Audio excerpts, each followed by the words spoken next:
Good morning, boys and girls. Okay, I've got my 2 pieces of paper now, and it really doesn't matter the size, it matters the shape. And what I mean by that is you're going to need 2 pieces of paper. One is larger, and it's going to be a darker color. You can get all the way to like a light blue. You just need to be able to see black on it. So don't use a purple or a navy blue or a black. I've got light gray here, and then my painting is going to go on the white part. But you notice it's about halfway. So if the 2 papers are the same, just cut the white in half like a long vertical, okay? We're going to put the gray paper aside for right now. And what we're going to be doing is we're going to be drawing the 6 layers. It's a layer cake, you guys. It really is. And these are the layers. It's earth, water, trees, mountain, sun, sky.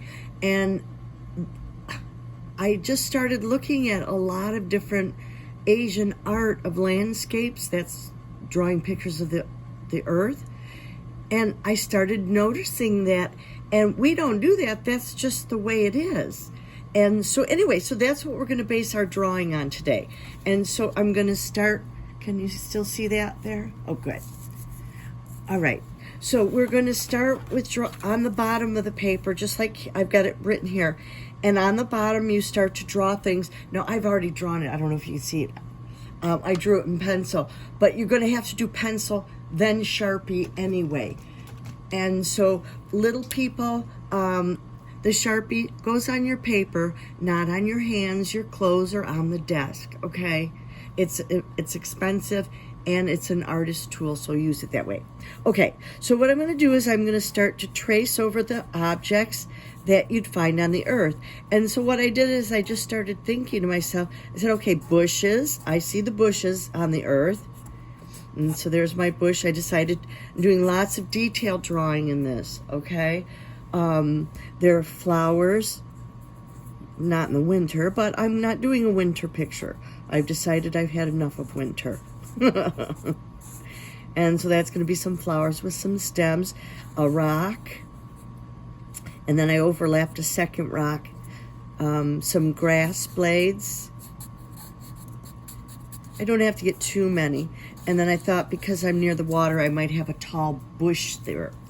I wanted to have animals in the water, so I drew a duck. Oh dear. That's okay. And then a baby duck because it's the spring. And the mama's got the baby duck near her. And then, of course, now the meandering of the water. And one of the reasons that we're going from drawing from the bottom up is that now I can put the objects in front of. If I went from the top down, you would have a line of the mountain through the trees because you hadn't drawn the trees yet. So we always draw from the bottom up. Okay, so I'm going to do my meanders, and now I'm on the other side of the water, and I'm going to echo this pattern of some plants, maybe some what do they call those? Pussy willows, right? Maybe some pussy willows. People who are fisher and people who go on kayaks know that there's lots of pussy willows and rush up in the front. Okay, so we've got earth, water. Now we've got trees. That's our next one, is our trees. Please remember, you've already had Miss Valerie's class on the branching pattern. Starts as 1, then goes 2. Why? Because that's the way they're made. So please, starts as 1, then goes 2. And so you say, but Miss Valerie, you said it was summer or springtime. Right, I'll put the leaves on now after I've got the branching, the forks in the branch. They call that forks. So, okay, so I got my trees drawn. Bring in the foliage. And behind I'm going to draw Mount Fuji because that is the iconic mountain, although it's really a dormant volcano. And next comes the sun. I'm going to do it in a half circle like it's rising. and the sky is behind. So there you go. You're done doing the drawing, and now I'm going to take and get rid of my pencil lines.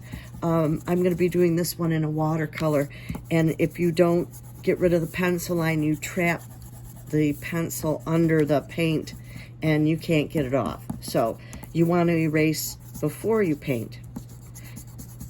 All right, so there we go. I'm excited. Isn't that pretty? What I am going to do is show you, if you don't have a watercolor, you can't. I did it in crayon and marker. Didn't that turn out nice? So you get the idea. If you notice, even watercolor or markers and crayons, I went back in and I did dark details with dark markers and crayons. And even in the rock there, I put dots in black, meander, different thicknesses, thick and thin, a dark blue and a teal blue.